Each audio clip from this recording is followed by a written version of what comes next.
I woke up and there's all kinds of noise going on in the house. There's cracks in the floor. A Palm Harbor woman wakes up to popping noises and her home cracking while she is inside. And it sure looks like another sinkhole. Look at all these cracks that you see in the wall of this house. That's really bad. Fortunately, that woman heard the noises, woke up, and then got out in time. The woman lives on Dorchester Drive North. It's just south of Carwise Middle School in a neighborhood between US 19 and Lake Tarpon. 10 News reporter Eric Glasser is live in front of that home. Eric, first of all, have they even confirmed yet that this is a sinkhole, and has it gotten any worse throughout the day today?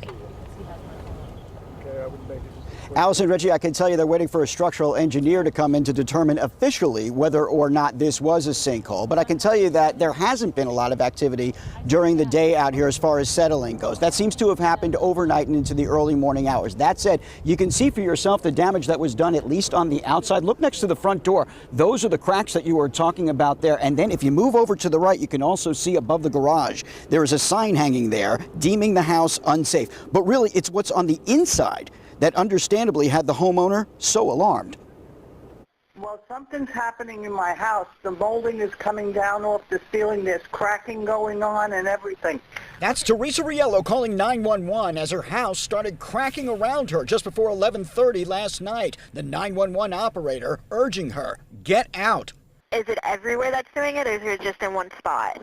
No, everywhere. I can't open and close doors. I'm seeing there's even cracks outside in the foundation. Riello is safe now, staying at a friend's house, say officials, but neighbors can't help but feel for the 76-year-old whose husband recently passed away. It was only about a month ago, right before Christmas. The neighborhood has a history of sinkholes and depressions, but most, like this one, say neighbors, are very old. Riello's house, which backs to a reservoir, had been deemed unsafe while officials wait for a structural engineer to figure out what caused the damage and, if it was a sinkhole, confirm whether it stopped growing. We have been monitoring the surrounding residents of the home, and it does not appear that it is increasing in severity. Images taken inside the home show walls pulling away from the ceiling, floorboards separating, outside walls and the backyard pool also damaged. Riello's next-door neighbor showed us a crack in her bathroom floor as well, concerned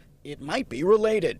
A little tense, worried. We're supposed to be going on a cruise Sunday, and we'd hate to leave the house.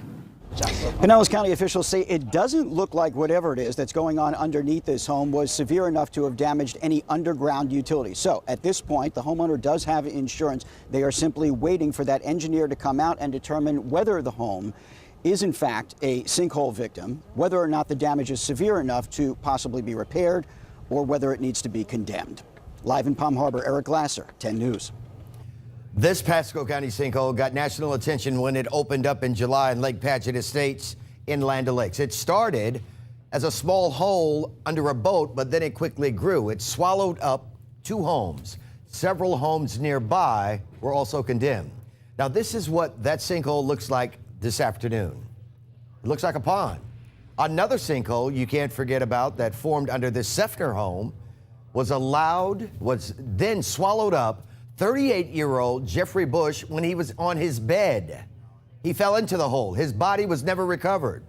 Bush lived with his brother Jeremy, who woke up to the loud sound in the middle of the night on February 2013. He ran into his brother's room, heard him cry, and jumped in to help. The brother jumped into the hole to try and save him, but he could not. The home was demolished. Then 2 years later, in 2015, another sinkhole opened where the original had been filled in. Again, we don't know if we're looking at a sinkhole in Palm Harbor or not. Either way, just make sure that your home is protected from a disaster like this before it strikes.